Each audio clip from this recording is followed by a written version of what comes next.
Our story begins with the city of Mecca. It is said that when Adam and Eve were first expelled from paradise, the two were separated, with Eve having landed near the city of Mecca and Adam having landed somewhere in the Far East. After many years of searching for one another, Adam finally managed to make his way down through the Arabian Peninsula to Mecca, and it was at the top of Mount Arafat, just outside the city of Mecca, where the two were finally reunited.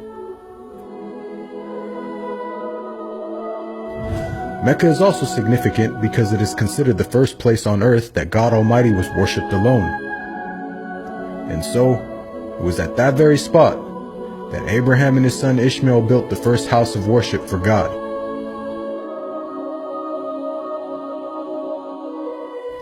In honor of this, God Almighty had built in the heavens a similar structure for the angels.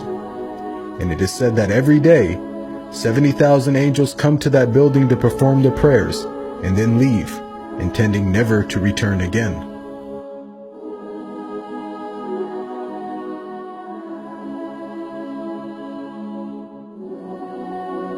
When Abraham and Ishmael had finished building the sacred house, there was still one brick that had to be put in its place. And so, Abraham sent his son Ishmael off to find a unique stone that he could put there. But God Almighty destined that the final stone that was to be laid would not be from the material of this world, but instead a stone directly from the heart of paradise.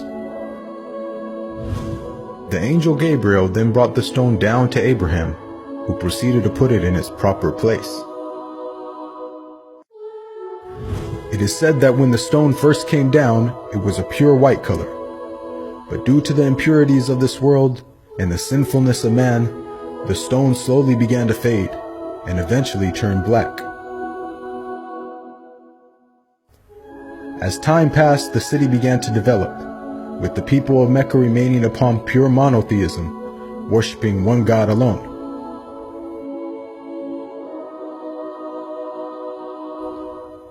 This despite the fact that their neighbors in Egypt, Mesopotamia, and the Levant had been practicing paganism for centuries.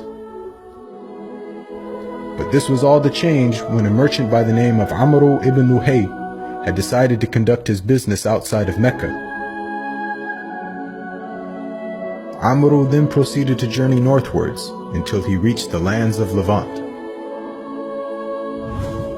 There, Amr would witness for the first time things like modern architecture, advanced literature, and of course, the practice of paganism. Amr was so impressed by all that he had seen that before leaving, he asked if he could take one of the idols back home with him. The people agreed, and so Amr took the idol and placed it along with the other goods and merchandise in his caravan.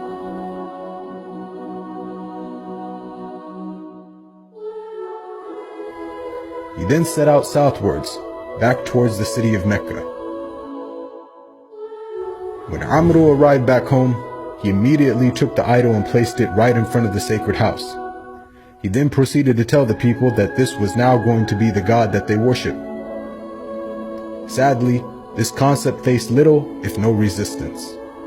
And as time passed, the people began to worship more and more different idols, until it is said by the end of the 6th century, there were over 360 different idols surrounding the sacred house in Mecca.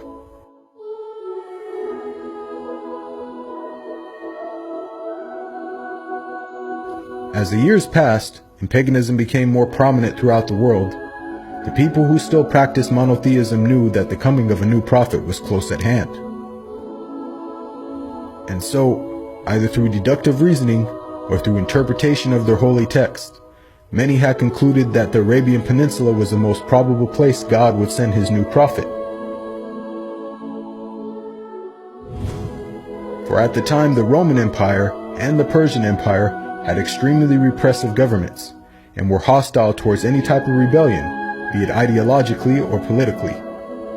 While the Arabian Peninsula, on the other hand, though also deeply mired in paganism, was a land ruled by tribal law and never had a real central government.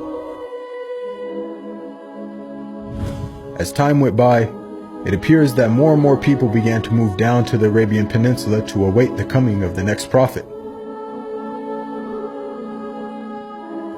And so, in the very land in which man first worshipped his Creator, and where Abraham built the first house of worship for God alone, it was there where God had destined his last and final messenger would emerge.